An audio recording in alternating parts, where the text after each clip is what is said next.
Hello everyone.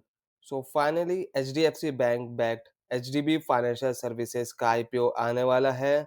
12,500 crore का IPO और सुनने में आ रहा है ये आईपीओ इन्वेस्टर के बीच में धूम मचा रहा है।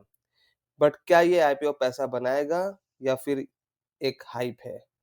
इस वीडियो में करेंगे फुल ब्रेकडाउन डीआरएचपी से लेकर जीएमपी तक।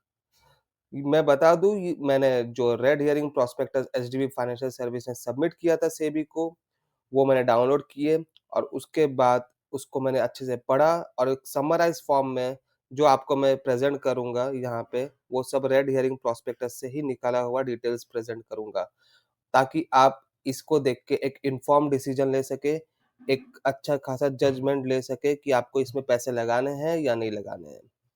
तो शुरू करते हैं वीडियो को आगे।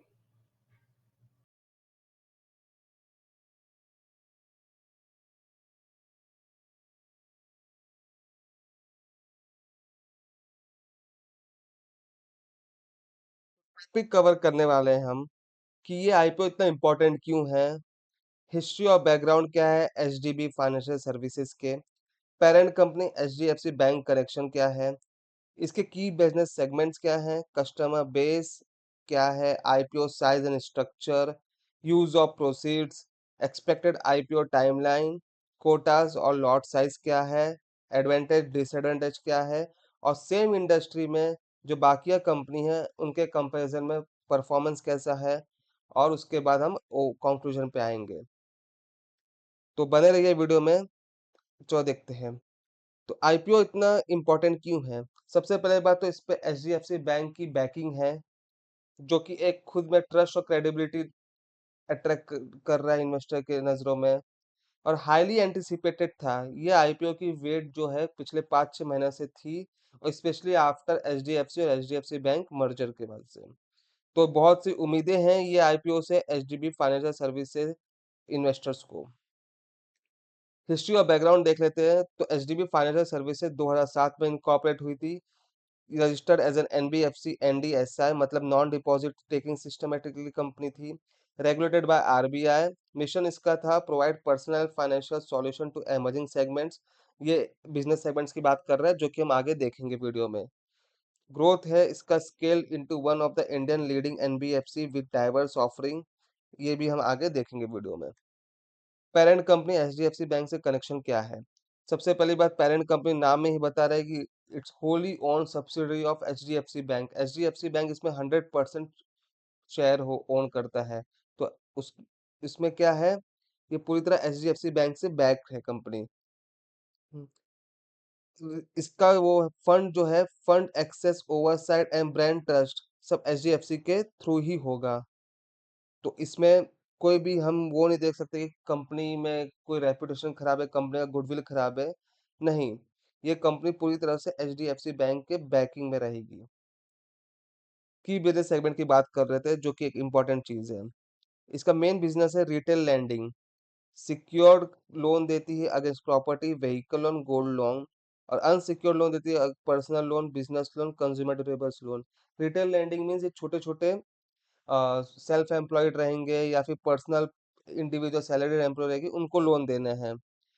सेकेंड है enterprise finance, SME loan, equipment financing, और उसके बाद फी बेस्ड सर्विस पे भी रहती है, insurance distribution, collection and recovery services. मतलब आप देख सकते हो डाइवर्सिफिकेशन है बिजनेस में, एक ही बिजनेस में नहीं है ये, जो कि अच्छी बात है। कस्टमर बेस और फुटप्रिंट देख लेते हैं। कस्टमर्स मैंने जैसे कहा कि स्मॉल कस्टमर होते हैं, सैलरीड हो एम्प्लॉय होते हैं, इंडिविजुअल्स, एसएमईज होते हैं, सेल्फ एम्प्लॉयड प्रोफेशनल होते हैं। तो फोकस इसका मेनली इस मिडिल क्लास और अनडिजर्व बोरोवर्स पे होता है। वो बोरोवर जो बहुत ही वीक है, जिनको कहीं से कुछ क्रेडिट ना हो उनके पास, और उनके पास कुछ मॉर्गेज के लिए कुछ प्रॉपर्टी ना हो, उनको लोन देते हैं, मोस्टली अनसिक्योर्ड लोन। और ये कंपनी की ब्रांच ओवर ऑल इंडिया में है, अक्रॉस 22 स्टेट्स में है, और नेटवर्क है 1500 प्लस ब्रांचेस। और इसके ब्रांच नेटवर्क की बात करें तो 1500 plus branches across all 22 states in India. 20,000 से ज्यादा एम्प्लॉय है, और इसकी पकड़ एक urban area, semi urban area के साथ साथ रूरल एरिया में भी इसका प्रेजेंस देख सकते हैं हम लोग। आईपीओ साइज़ और स्ट्रक्चर की बात कर लेते हैं, जो कि काम की बात है। तो टोटल आईपीओ साइज़ है 12,500 करोड़, जो कि लार्जेस्ट एवर एनबीएफसी आईपीओ है। फ्रेश इश्यू 2,500 करोड़ हो गए for tier 1 capital infusion. Offer for sales है 10,000 करोड़ बाय एचडीएफसी बैंक। अब ऑफर फॉर सेल्स मतलब क्या है? ऑफर फॉर सेल्स मतलब ये जो 10,000 करोड़ है, वो एचडीएफसी बैंक के प्रमोटर्स जो हैं, वो बेच रहे, उनको जाएगा पैसा।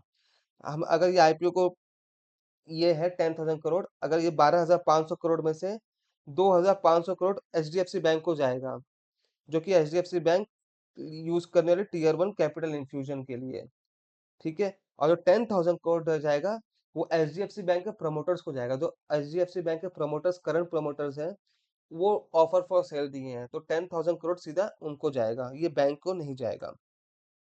अब देखो यूज ऑफ प्रोसीड बताया है यहाँ पे, to strength tier 1 capital base. तो मैं बता दूं 2,500 करोड़ में से टीयर 1 कैपिटल बेस को जाएगा कुछ, और to support future lending growth. मतलब इन दोनों को काम के लिए वो 2,500 करोड़ को एचडीबी फाइनेंशियल सर्विस यूज करने वाली है। और जो बाकी 10,000 करोड़ है, वो 10,000 करोड़ वो ऑफर फॉर सेल कर दिए, जो कि जाएगा सीधा प्रमोटर्स को। यहाँ पे लिखा है ये सीधा प्रमोटर्स को जाएगा, offer for sale fund.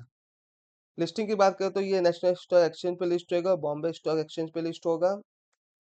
Expected IPO timeline की बात कर दे तो आईपीओ ओपन हो रहा है 25 जून 2025 से, और क्लोज होगा 27 जून 2025 को।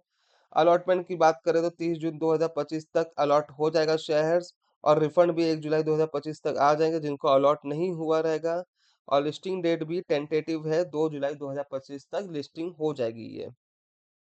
कोटास एंड लॉट साइज की बात करते तो रिटेल को 35% कोटा है, क्यूआईबी को 50% है, एचएनआई को 15% है। Special Kota 1250 crore for HDFC bank share holders के लिए है। जो जिसने भी एचडीएफसी बैंक का शेयर होल्ड किया होगा, उसको भी एक अलग से कोटा दिया गया है, जो कि है 1250 करोड़ रुपए का। तो उनके लिए भी एक बेनिफिट साबित हो सकता है, उनको भी अलॉटमेंट का चांसेस मोस्टली हो सकता है। लॉट साइज बोले तो मिनिमम 20 शेयर्स है, मैक्सिमम 260 शेयर्स है। आइए अब पीआर कंपैरिजन करते हैं। एचडीबी फाइनेंशियल का पहले मार्केट कैपिटल देख लेते हैं, 58,889 करोड़ है। वहीं की बजाज फाइनेंस का 5,62,000 करोड़ के आसपास है। वहीं पे मुथूट फाइनेंस का 1,04,000 करोड़, श्रीराम फाइनेंस का 1,25,000 करोड़, वहीं एल&टी फाइनेंस का 47,400 crore. Market capital HDB financial bank की बहुत कम है as compare to Bajaj, Muthoot, Shriram finance. तो इसमें एक स्कोप ज्यादा लग रहा है ग्रोथ की। पी रेशियो की बात करें तो पी रेशियो 27.1 है, वहीं बजाज फाइनेंस का 33.7 है, मुथूट फाइनेंस का 20 है, श्रीराम फाइनेंस का 13 से 15 है, एल&टी फाइनेंस का 18 है। तो पी रेशियो देख के ऐसा लग रहा है कि ये इतनी ओवर वैल्यूड कंपनी नहीं है, क्योंकि बजाज फाइनेंस का 33 है, वहीं मुथूट फाइनेंस का 20 है। इस ये एक एवरेज वैल्यू कंपनी है, मतलब इसमें वैल्यू अभी बाकी है आनी, इसकी असली वैल्यू आनी बाकी है। इसमें स्कोप दिख रही है अच्छी खासी। अंडर वैल्यूड नहीं बोल सकते इसको, ना ही ओवर वैल्यूड बोल सकते हैं इसको। एक परफेक्ट वैल्यू शेयर्स बोल सकते हैं जो करंट टाइम पे है। अब ग्रॉस नेट एनपीए की बात कर दे तो नॉन परफॉर्मिंग असेट, तो ग्रॉस नॉन परफॉर्मिंग असेट की बात करें तो 1.9% है एचडीबी फाइनेंशियल का, जो कि as compare to Bajaj, Muthoot finance खराब है, क्योंकि बजाज का 1.5% है, मुथूट फाइनेंस का 1.2% तक है, और श्रीराम फाइनेंस का 5.4 और एनटी फाइनेंस का 2.3। उन दोनों से बेहतर कंपनी परफॉर्म कर रही है। हाँ, यहाँ पे ये बजाज फाइनेंस और मुथूट फाइनेंस से अच्छी नहीं है इसका जीएनपीए, बट बाकियों से बेहतर है। आरओ की बात करें तो रिटर्न ऑफ ऑन इक्विटी की बात करें तो 14 से 15% की इसकी रिटर्न है। वहीं बजाज फाइनेंस का 19 से 20% है, मुथूट फाइनेंस का 17 से 19% है, श्रीराम फाइनेंस का 15 से 17% है, वहीं एल&टी फाइनेंस का 10 से 11% के बीच में है। तो ओवरऑल देखें तो ये एक परफेक्ट दिख रहा है कंपैरिजन, कंपेयर करें तो इसका मार्केट कैपिटल पी रेशियो एकदम परफेक्ट है। ग्रॉस नॉन परफॉर्मिंग एसेट इसमें 1.9% है, बट इतना भी नहीं है as compare with business segment के हिसाब से। ये स्मॉल इन्वेस्टर को पैसे दे रही हैं, और एसएमएस को पैसा दे रही है, एक मिडिल क्लास वाले को फाइनेंस कर रही हैं, जो कि एस बिजनेस सेगमेंट को देख के ऐसा नहीं लग रहा है कि ये कुछ ज्यादा है, ये बल्कि एक अच्छे खासे जीएनपीए है। मतलब ग्रॉस नॉन परफॉर्मिंग एसेट इसका बराबर है। रिटर्न ऑफ इक्विटी भी बराबर है as compare to other industry. So इसमें हम ओके हैं, no issue in this. Strength की बात करें तो स्ट्रॉन्ग पेरेंटेज है, एचडीएफसी बैंक इसकी पेरेंट कंपनी है। हाँ, granular retail loan book with low client concentration, robust credit system और रूरल रीच। ये एक अपने इजी वे की वजह से फाइनेंस करने की वजह से एक रूरल एरिया तक भी पहुंच चुकी है। रिस्क की बात करें तो मैक्रो इकोनॉमिक स्लो डाउन होता है, एसेट क्वालिटी को रिस्क होता है, अनसिक्योर लोन के एक्सपोजर है, रेगुलेटरी इंक्वायरीज हो सकती हैं, जैसे कि आप जान सकते हो कि ये पर्सनल लोन अनसिक्योर्ड लोन भी देते हैं, तो इसमें एक रिस्क मौजूद है। इंटरेस्ट रेट वॉलेटिलिटी होती है और हाई होती है as compare to the competition. अगर हम इसको अनसिक्योर्ड लोन दें किसी को तो ऑब्वियस बात है इसमें इंटरेस्ट लोन ज़्यादा रहेगी। वैल्यूएशन एंड जीएमपी की बात करें तो प्राइस बैंड इम्प्लाई करती है बुक वैल्यू जो कि 3.7 से 5x है जो कि ठीक है। जीएमपी की बात करें तो जीएमपी ₹83 है जो कि 11% लिस्टिंग प्रीमियम एक्सपेक्टेड है करंट टाइम पे। बट मैं आपको बोल दूं आने वाले टाइम में इसकी लिस्टिंग प्रीमियम मुझे जहां तक लग रही है ये 50% के ऊपर जाएगा ये। एस्टिमेट मार्केट कैपिटल है 58,900 करोड़। समरी आउटलुक की बात करें स्ट्रॉन्ग फंडामेंटल है, growth backed by HDFC bank, manageable risk है, इतना कुछ ज्यादा रिस्क नहीं है, लीगल क्लैरिटी पेंडिंग है। अभी वो एक बार इश्यू होया तो पता चलेगा। हाई इन्वेस्टर इंटरेस्ट है इसमें, बैलेंस व्यू एडवाइस दिया जा रहा है इसमें। तो इसका कंक्लूजन ये है मेरा हिसाब से कि इसके जो ये सब पढ़ने के बाद कि इसमें हम अप्लाई कर सकते हैं। इसमें कोई ऐसा रिस्क नहीं है जो कि मुझे लग रहा है कि इसमें ना अप्लाई करें। और as compare is book value और इनकी मार्केट कैपिटल इसमें ग्रोथ बहुत ज़्यादा दिख रहे हैं और इन रिटर्न ऑन इक्विटी भी 14 से 15-16% दिख रही है। तो इसमें एक अच्छा खासा हम फ्यूचर देख सकते हैं और साथ ही साथ इसमें करंट टाइम पे इन्वेस्टर का एक हाइप है जो कि एक एडवांटेज है एचडीएफसी शेयर होल्डर्स के लिए। वो इसमें इन्वेस्ट कर इसमें अप्लाई करेंगे तो उनको मिल सकता है और यही हाइप के कारण इनको एक अच्छा खासा बेनिफिट मिल सकता है। तो फिलहाल मैं भी एचडीएफसी बैंक शेयर होल्डर हूँ, मैं भी इसमें अप्लाई करूंगा जरूर से।